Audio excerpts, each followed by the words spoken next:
right now on the 6 o'clock news. A new development in the Pied-à-terre predicament facing some New York City homeowners. What you need to know about the just announced deadline extension. And humid tonight, but rain is waiting in the wings with chances of it throughout our 7-day forecast. But first, BTS mania at MetLife as thousands of the K-pop group's mega fans are converging on the stadium for the first of 2 concerts this weekend. MetLife has not seen these kinds of crowds since, well, the World Cup final. Good evening, everyone. I'm Arthur Chan. The mad dash to get across the Hudson is underway as we speak. So how long is it going on for? Well, the traffic is no joke. Fox 5's Frances Wang is caught up in it to sample it for herself. Frances, how are you and your photographer for Joe been doing with this traffic? Well, Arthur, we were supposed to be here in about an hour coming from Midtown. It has now been over 2.5 hours, almost 3. Keep in mind, the show doesn't actually start until 8 o'clock tonight. And this is why. If we can show you our vantage point, we've been looking at the stadium for over 30 minutes now. You see people there kind of on the sidewalk trying to walk to get closer. That's because tens of thousands of BTS fans, they're heading to tonight's sold-out show. It's clear to see why officials are encouraging concert goers to take public transit. New Jersey transit officials, they're actually bringing back that same wristband system they say helped move crowds more efficiently just weeks ago. Here is how that system is set to work. Fans must buy a train ticket to Meadowlands Station before reaching Secaucus Junction. Once they arrive, they have to show that ticket in exchange for a wristband. So only passengers wearing those wristbands will be allowed to board trains to MetLife Stadium where we are, and they'll need to keep that wristband on for the trip back after the concert ends. This is supposed to speed up the boarding, especially after the event, because they've already verified everyone before they even get to the platform.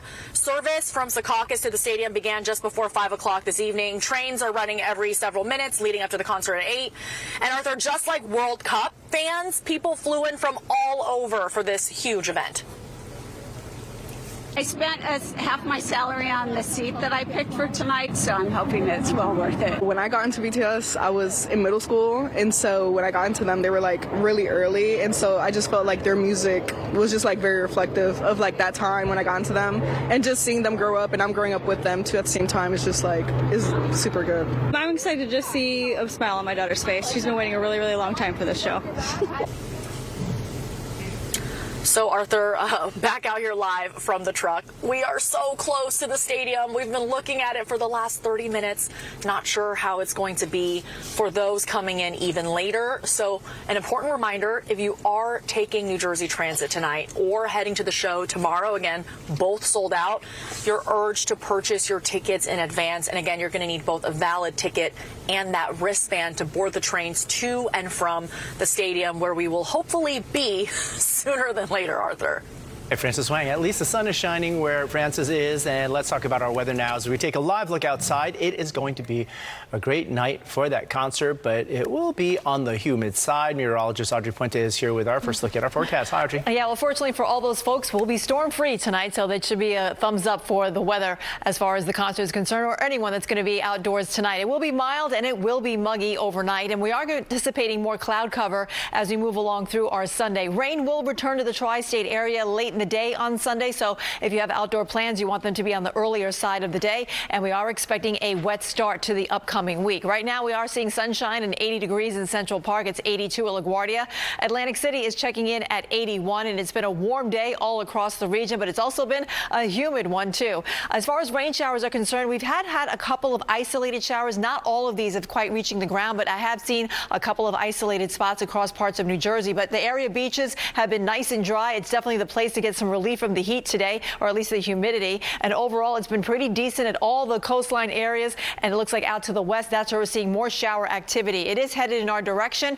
And so for the rest of the night, I'm going to leave in the chance for just a sprinkle, but I think we'll see clouds on the increase, and temperatures again will be very mild and muggy. I'll let you know what to expect for your Sunday coming up. Arthur? Thanks so much, Audrey. Now, with chances of rain for most of our week ahead, be sure to download our free Fox Local app, where you can get weather updates anytime. We've got a tragic end to the search for a missing girl in New Jersey. The body of a 10-year-old girl has now been recovered last night from the Passaic River in New Jersey after a nearly 48-hour search. This all despite the use of boats, helicopters, drones, and divers. It was a couple in one of the residential buildings along the river that spotted what appeared to be a body in the water. They called 911 and first responders were back on the scene, this time with the mother of that 10-year-old. They were able to identify her little girl, bringing this already tragic story to a terrible end. We take this very serious and we take it very personal. And we all have children, we all have grandchildren. And this was a tough one. Tough indeed. This recovery of this little girl's body comes just 2 nights after she, along with a 10-year-old boy and another 11-year-old girl, were playing in a nearby park before they went over to a boat launch on Wednesday night and entered the water. The strong current following a storm pulled all 3 of the children downstream. The 11-year-old was able to get out of the water. Her 10-year-old brother, who tried to save her, also drowned. Now to developing news back here in the city in Borough Park, Brooklyn, a tragic story where a 2-month-old baby girl has died. Police responding to a call late Friday afternoon and found the infant unconscious and unresponsive. She was transported to Maimonides Medical Center where she was pronounced dead. The cause of death has yet to be released, and officials say the investigation is ongoing. EMS responding to a deadly hit and run in Corona, Queens. Citizen app taking this video just after it happened. This was early this morning at 99th Street and 57th Avenue. Police say a female was standing in the northbound bike lane when she was hit by an SUV. The driver of that SUV sped off. The victim was rushed to the hospital where she was pronounced dead. So far, there have been no arrests in this incident. And developing tonight, City Hall announces it is extending the deadline for homeowners to apply for an exemption to the new Pied-à-terre tax. The original deadline to appeal was August 21st. It has now been pushed to September 18th. Thousands of people received the letter informing them they may be subject to the tax. It's supposed to apply to non-New York City residents who own second homes worth more than $5 million. Or condos and co-ops assessed at more than $1 billion. Some homeowners who've received the letter claim they've lived here in the city for decades. It'll be up to them to prove the property is their primary residence. A rally in Brooklyn today in support of Haitian immigrants who have lost their temporary protected status here in the U.S. Community organizers gathered in Prospect Lefferts Garden. They urged people to get involved and to help their Haitian migrant neighbors and to push Congress to pass legislation providing TPS holders, dreamers, and undocumented immigrants a pathway to permanent residency in this country. They're also calling on the Trump administration to end all deportation flights.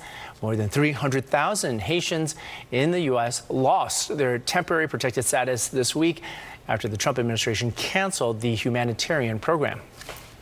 We'll continue to fight. We will do all we can with grassroots efforts to continue to support our neighbors and our community and our family. We will also continue to push Congress to find comprehensive solutions so that our people are no longer in legal limbo. However, the Trump administration argues TPS was never meant to be a permanent or de facto amnesty program. The militant group Hamas says it is willing to take steps to disarm as a sign of potential peace between it and Israel. But some experts say there is still a long way to go. Correspondent Steve Harrigan has more from Tel Aviv, Israel.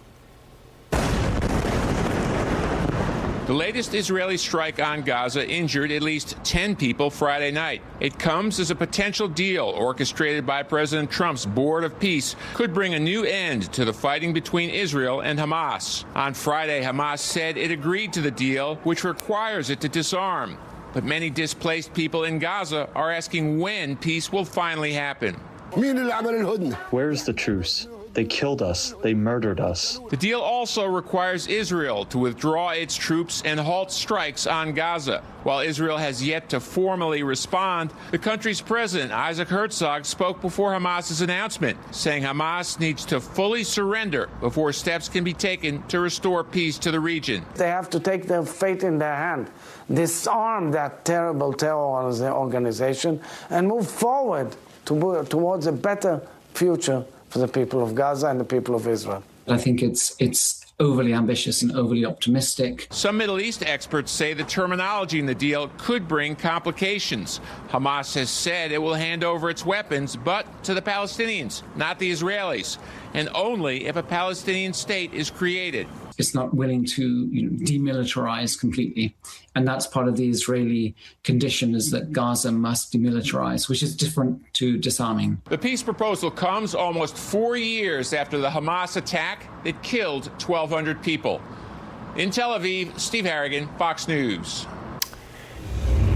And developing right now, President Trump lashing out at the U.S. Attorney of Washington, D.C., Jeanine Pirro, today, posting that he 100% disagrees with her dropping charges against the former Olympian who was alleged to have vandalized the Lincoln Memorial reflecting pool. Pirro claims the Department of Interior misled her office and did not provide accurate information. But Trump posting a video that he claims shows vandals shredding the pool with a knife. He admits the contractors who installed the sealant may have had some difficulties, but claims the major damage was caused by vandals.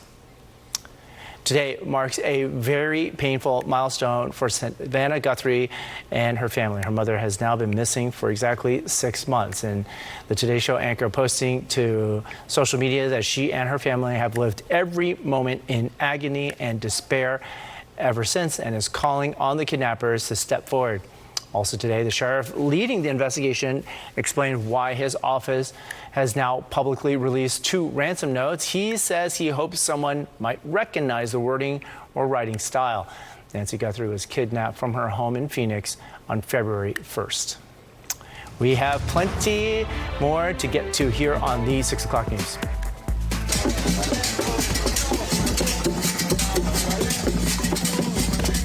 From that music, but also to exercise, art, we have plenty of reasons why you might want to be taking a trip up to Harlem in the next few days. And as they say, the good times keep rolling. How streets across the city this summer are losing the cars and adding a lot more fun.